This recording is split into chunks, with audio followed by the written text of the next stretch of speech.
ஓம் சாய்ராம், ஜெய் சாய்ராம். என் அன்பு குழந்தையே, வாழ்க்கையில் கடினமான நேரம் என்பது எல்லோருக்கும் வரத்தான் செய்யும். அதற்காக சோர்வடைந்து இந்த வாழ்க்கையே வேண்டாம் என்று நினைத்தால் பூமியில் ஒருவர் கூட இருக்க மாட்டார்கள். இருளில்தான் மின்மினி பூச்சியின் வெளிச்சம் நமக்கு தெரியும், பகலில் தெரிவதில்லை. அதே வெளிச்சம் என்ற சந்தோஷமான நேரம் வாழ்க்கை அழகாக இனிமையாக இருக்கும்போது கிடைக்கும். ஆனால் வாழ்க்கையின் படிப்பை வெளிச்சத்தில் நீ உணர மாட்டாய்.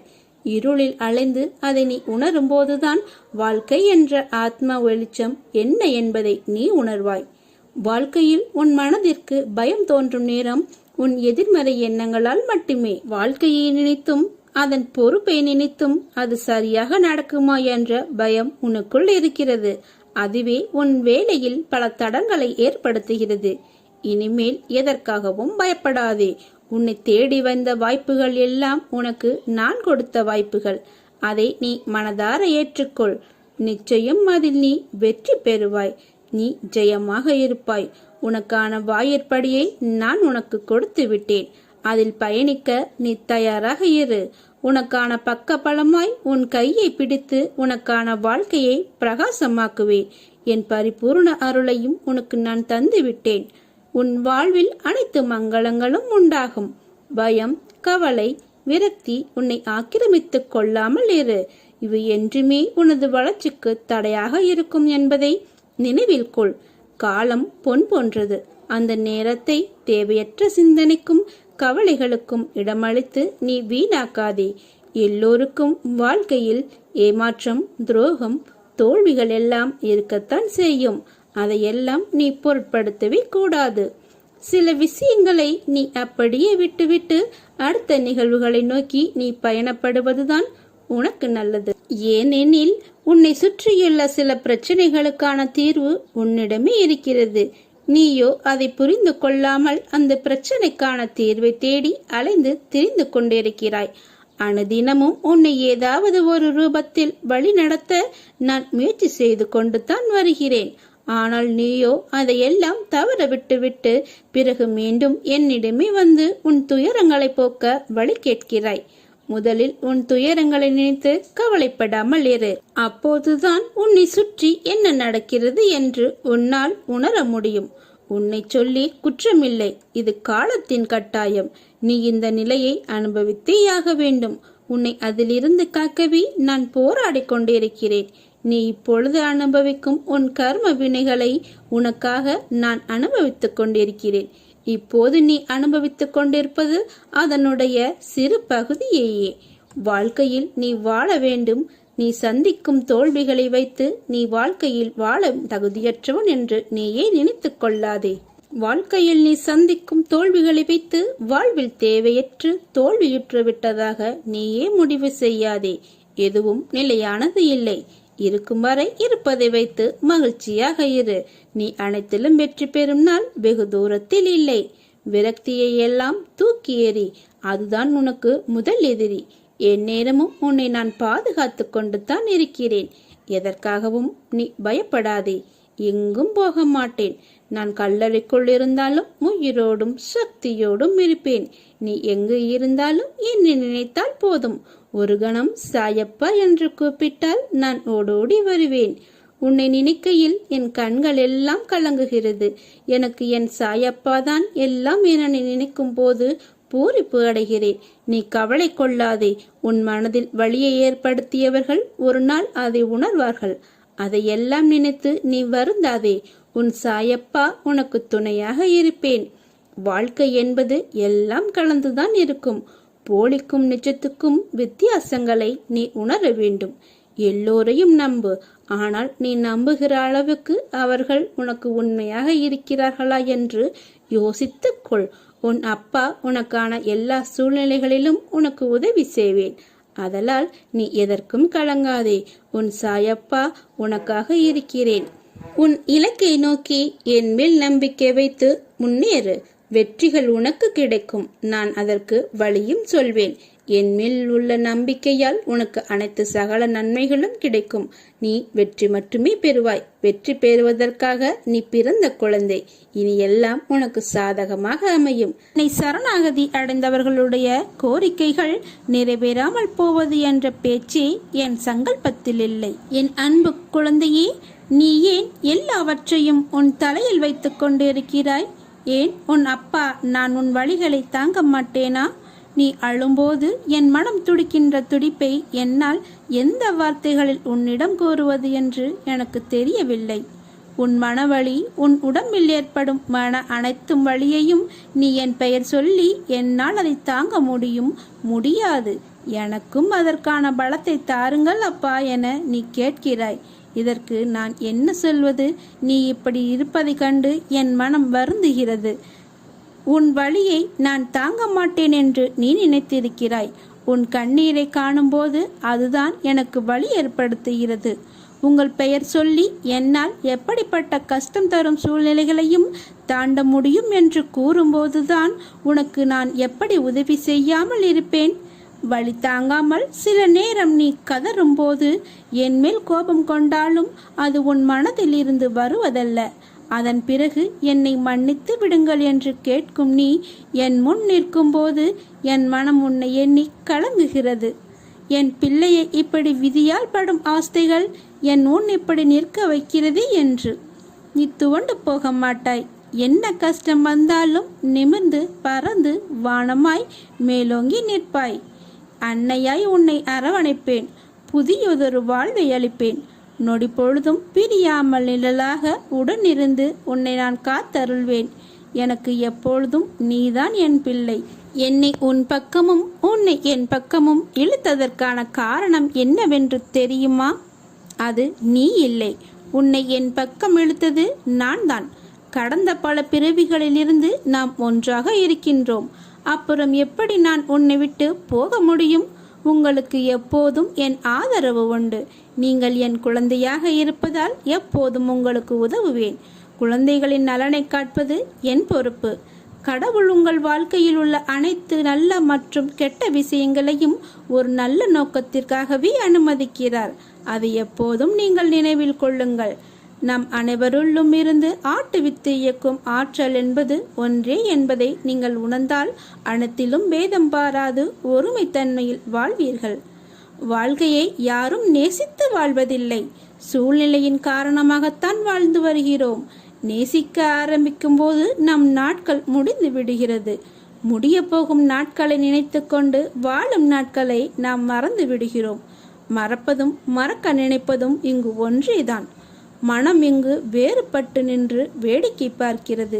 வேடிக்கை பார்ப்பது எது என்று உணர்வதற்குள் அனைத்தும் இங்கு நிறைவேறிவிடுகிறது. உணர்வதும் உணர்த்துவதும் இங்கு பரமாத்மாவே. அது தனது வேலையை சரியாக செய்கிறது. ஜீவாத்மாவை பரமாத்மா இயக்குகிறது. உணர்வதும் உணர்த்துவதும் இயக்குவதும் இயங்குவதும் இங்கு ஒன்றே.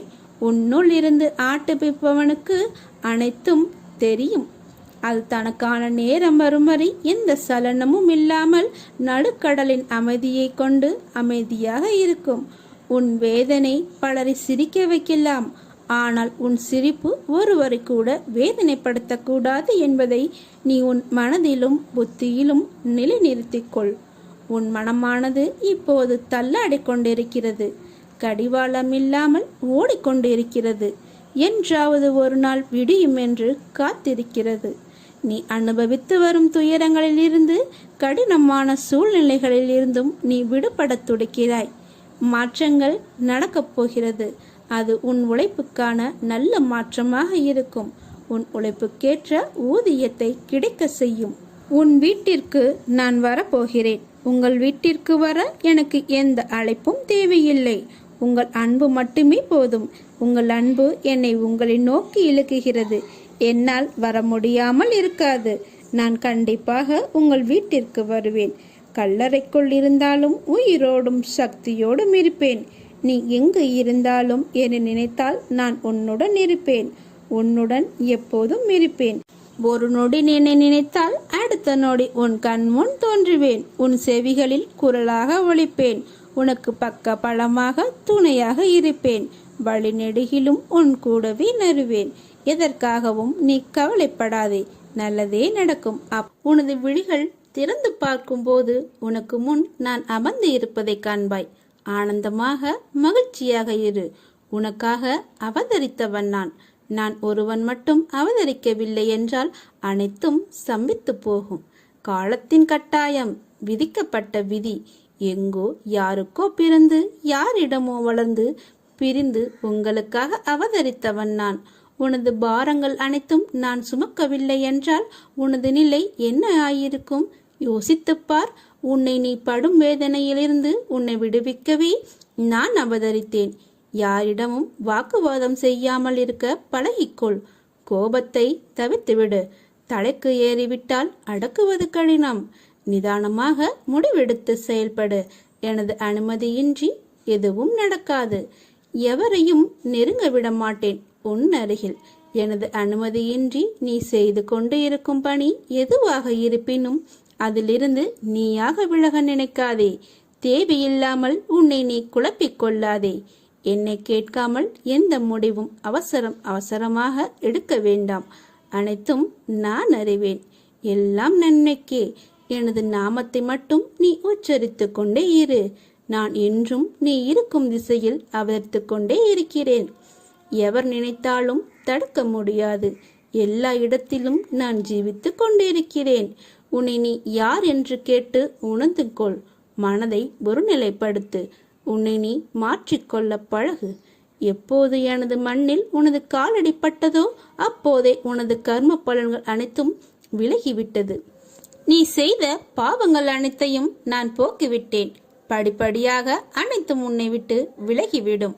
நீ விரும்பிய வாழ்க்கையை வாழப் போகிறாய். அனைவரும் வியக்கும் வகையில் உயர்ந்த நிலைக்கு வரப்போகிறாய். காத்திரு. உன்னை நான் கைவிட மாட்டேன் எப்போதும். உனது விழிகள் திறந்து பார்க்கும் போது நான் அமர்ந்து இருப்பதை காண்பாய். ஆனந்தமாக மகிழ்ச்சியாக இருப்பாய். அதுவரை பொறுமையாக இரு. நம்பிக்கையோடு இரு. நம்பிக்கைத்தான் வாழ்க்கை. உன் அப்பா நான் இருக்கிறேன். நீ என்னை உள்ளத்தில் நினைத்தாலே போதும். உன் பிரார்த்தனைகள் என் செவிகளுக்கு வந்தடைந்துவிடும். நிச்சயம் நிறைவேற்றுவேன். நீ நினைத்ததை நான் நடத்தி காட்டுவேன். நம்பிக்கையோடு பொறுமையோடு காத்திரு. உன் அழுகுரல் எனக்கு கேட்காமல் இல்லை. பாவங்கள் செய்பவரும் தீங்கு இழைப்பதே குறிக்கோளாய் கொண்டவரும் சிறப்பாக வாழ்கிறார்கள் என்றும் ஒரு பாவமும் அறியாத எனக்கு மட்டும் 8 திசைகளிலும் ஏன் இந்த துன்பமும் துயரமும் சூழ்ந்துள்ளது என்றுதானே கேட்கிறாய்? உன் கேள்வி நியாயமானதுதான். இதுதான் வாழ்வின் நியதி. மனிதனாய் அவதாரம் எடுத்த கடவுள் ராமபிரான் படாத துன்பங்களை விடவா நீ பட்டுவிட்டாய்? பொய்யே பேசாத அரிச்சந்திரனின் நிலைமை என்ன என்று தெரியுமா? உங்களுக்கு தெரிந்திருக்கும். நல்லவர்களுக்கு மட்டுமே வரும் சத்திய சோதனை இது. மனிதராக பிறந்தால் அனைவருக்கும் சோதனை என்பது உண்டு. ஆனால் ஒன்றை மட்டும் புரிந்து கொள். இவர்கள் மட்டும்தான் என்னுடைய அனுகிரகம் பெற்றவர்கள். நல்லவனுக்கு சோதனை வந்தாலும் கடைசியில் வீழ்வது கிடையாது. உலகம் போற்ற வாழ்பவன் தீயவன் சிறப்பாக வாழ்ந்தாலும் கடைசியில் அவன் நிலைமை பொறுத்திருந்து பார். அன்று உனக்கு புரியும். நீ வாயடைத்து நிற்பாய். எல்லாவற்றையும் நான் பார்த்துக் கொள்கிறேன். நீ என்னை மட்டும் பார். நான் இருக்கிறேன். எதற்கும் பயப்படாதே. ஓரிடத்தில் நீ அவமானப்படுத்தப்பட்டால் அவ்விடத்திலிருந்து நிரந்தரமாகவே விலகிவிடு. அன்பு பாசம் என மீண்டும் சேர்ந்து நின்றால் உன் அவமானங்கள் நிரந்தரமாகிவிடும். உனக்குள் இருக்கும் நான் எல்லாவற்றையும் தாங்கிக் கொள்வேன். உனக்குள் இருக்கும் வழியை மறைத்து வெளியில் சந்தோஷமாக இருப்பது போல் நடித்து கொண்டிருக்கிறாய். யாரும் கண்டுபிடிக்கவில்லை என்று நினைக்காதே. உன் அப்பா நான் பார்த்து கொண்டுதான் இருக்கிறேன். உன் பிரச்சனைகள் அனைத்தும் சரி செய்ய நான் இப்போதே ஆரம்பித்து விட்டேன். நீ இனிமேல் மகிழ்ச்சியாக வாழப்போகிறாய். ஒவ்வொரு செயலுக்கும் ஒரு விளைவு உண்டு என்பதை நீ உணர வேண்டும். விதைத்த விதையை பொறுத்தே மரத்தின் தன்மை இருப்பது போல ஒவ்வொரு செயலின் முடிவும் செயலின் தன்மையை பொறுத்தே அமைகிறது. ஒருவரின் செயலின் விளைவுகளால் தப்ப முடியாது. இதற்காகத்தான் அனைவரும் தர்மத்தை கடைபிடிக்க வேண்டும் என்று அந்த கடவுளே சொல்லியிருக்கிறார். நாம் செய்த பாவங்களை போக்க தர்மம் ஒன்றே நம்மை தலை காக்கும். இப்போது இல்லாவிட்டாலும் பின்னாடி வரும் சூழல்களில் நம் தலைமுறை செழிப்பாக இருக்கும். தர்மம் செய்யுங்கள், நல்லது நடக்கும். நல்லது செய்யுங்கள், நல்லது மட்டுமே நடக்கும். வாழ்க்கையில் ஒவ்வொரு நாளும் ஒவ்வொரு பாடங்களும் புரிதல்களும் அவை உணர நேரமாகத்தான் செய்யும். ஆனால் அந்த பாடமானது பொக்கிஷங்கள். அவை எல்லோருக்கும் கிடைக்கும். ஆனால் அதை உணர்ந்து அதன்படி செயல்படுபவர்கள்தான் மிக குறைவு. சில நேரங்களில் என்ன நடக்கிறது என்றே பலரால் புரிந்து கொள்ள முடியாத நிலை. ஏதோ ஒன்று அவர்களை ஒரு இழுத்து செல்வது போல உணர்வு ஏற்படும். நேர்மறை பாதை என்றால் பிரச்சனை இல்லை. எதிர்மறை பாதை என்றால் விதியின் வசமும் மாயையின் வசமும் அல்லல் பட்டுத்தான் ஆக வேண்டும். யாராலும் அதை தடுக்க முடியாது, நீ அதில் பயணிப்பதை. ஆனால் 2 பொக்கிஷங்கள் என் மேல் இருந்தால் நிச்சயம் உன் பாதை கடினமாக இருக்காது. அதாவது அந்த 2 பொக்கிஷங்கள் என்னவென்று உனக்கு தெரியுமா? ஆம், பொறுமையும் விசுவாசத்துடன் கூடிய நம்பிக்கையும் இருந்தால் நீ மலை உச்சியில் நின்றால் கூட என் கையை உனக்கு நான் கொடுப்பேன். ஏனென்றால் அந்த இடத்தில் இருப்பது என் பிள்ளை. என் பிள்ளையான நீதான் என் உயிர் என்று சொல்கிறேன். வாழ்க்கையில் நீ எடுக்கும் முடிவுகள் சில நேரம் சரியாக இருக்கலாம், சரியில்லாத முடிவுகளாகவும் இருக்கலாம். நீ எடுக்கும் முடிவுகளில் உனக்கு குழப்பங்கள் இருந்தால் முதலில் மனதை அமைதிப்படுத்து. பிறகு உனக்கான வாசல் திறந்தே இருக்கும். வாசல் திறக்கும் போது பயணத்தை நேர்மையாக, மன உறுதியுடன், நம்பிக்கையாய், கடின உழைப்புடன் செய்ய ஆரம்பி. அது சேரும் இடத்தை வெற்றிக்கான இடமாய் உனக்கு நான் தருகிறேன். நீ நல்ல மனமும் மனித நேயமும் கொண்ட என் பிள்ளை. உன் அன்பு உண்மையானது, பக்தி தூய்மையானது.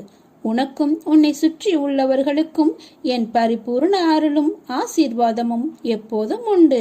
என் அன்பை பெற்ற என் உயிர் துடிப்பு நீ. உனக்கு அம்மாவாகவும் அப்பாவாகவும் இனி ஒவ்வொரு ஜென்மத்திலும் நானே இருப்பேன். உள்ளத்தில் நினைத்தாலே போதும், உன் பிரார்த்தனைகள் அனைத்தும் என் செவிகளுக்கு வந்தடைந்துவிடும். நிச்சயம் நிறைவேற்றுவேன். பொறுமையுடன் காத்திரு. என் பிள்ளைக்காக நான் எதை வேண்டுமானாலும் செய்வேன். நான் உன்னை என்றும் கைவிட மாட்டேன். உன்னை வருத்தி கொண்டு உனது முழு பாரத்தையும் நீ சுமக்காதே. அதை என் மீது சுமத்திவிட்டு மகிழ்ச்சியாக இரு. அப்பா, நீங்கள் தினமும் ஆறுதலாக என்னிடம் குபேசுகிறீர்கள். ஆனால் எப்போது தீரும் என்று தெரியவில்லை. நான் பட்ட வழிகள், எனது மன அழுத்தம், நான் பட்ட அவமானங்கள், என்னை நடத்திய விதம், நானும் எனது பிள்ளைகளும் பட்ட துயரங்கள் சொல்ல வார்த்தைகள் இல்லை. என் அன்பு குழந்தையை பற்றி அனைத்தும் நான் அறிவேன். அது கூட தெரியாமலா நான் இருக்கிறேன்? எது நடந்தாலும் நான் இருக்கிறேன் என்பதை நீ மறந்து விட்டாய். நம்பிக்கை இழந்து விட்டாய். அதனால்தான் என்னிடத்தில் இப்படி நீ வினவிக் கொண்டிருக்கிறாய். யார் உனக்கு என்ன வேண்டுமானாலும் செய்யட்டும். அவருடைய எண்ணங்கள் நிறைவேறட்டும். எதையும் செவி சாய்க்காமல் நீ இரு. உன்னை வீழ்த்தி பார்க்க அவர்கள் ஆசைப்படுகிறார்கள். உன்னை அதிலிருந்து விடுவிக்கவில்லை என்றால் நீ என்னிடம் வினவிக்கொண்டும் வினாக்களை கேட்டுக்கொண்டும் இருக்க முடியாது. யாரை யார் வீழ்த்தி பார்க்க நினைப்பது? என் பிள்ளைகளை கண்டிக்கவோ அடிக்கவோ எனக்கு மட்டும்தான் உரிமை இருக்கிறது. உங்களை படைத்தவனும் காப்பவனும் நான் தான். யாராவது கேடு விளைவிக்க நினைத்தால் அவர்களின் செயல்கள் சாம்பலாகி போகும். கவலைப்படாமல் இரு. அனைத்தும் விரைவில் முடிவுக்கு வரப்போகிறது. உன்னை அதிலிருந்து முழுவதுமாக நான் விடுவிப்பேன். விரைவில் காத்திரு. உனது கைகள் ஓங்க போகிறது. அது தெரியாமல் தவித்து கொண்டிருக்கிறாய். நம்பிக்கையோடு இரு. அப்பா, நான் இருக்கிறேன். உனக்கு நிறைய விஷயங்கள் புரிய வைக்க வேண்டியதாய் உள்ளது. யார் யார் எப்படி உன்னை சுற்றி இருக்கிறார்கள் என்பதை நீ உணராமல் நடந்து கொள்கிறாய். உன்மேல் உண்மையாக இருக்கும் அன்பானவர்களை காயப்படுத்தாதே. அவர்கள் உன்னை சார்ந்து இருக்கிறார்கள் என்று நினைத்து உதாசீனப்படுத்தாதே. அந்த நிலை நாளை உனக்கும் வரலாம். அதனால் உன்மேல் உயிராய் உள்ளவர்களை காயப்படுத்தாதே, உதாசீனமும் படுத்தாதே. உனக்கு எல்லாவற்றையும் நான் புரிய வைக்கிறேன். கொஞ்சம் காலம் பொறுத்திரு. உனக்கு எல்லாம் சுகமாகிவிடும். உனக்கான நேரத்தை நான் கொடுப்பேன்.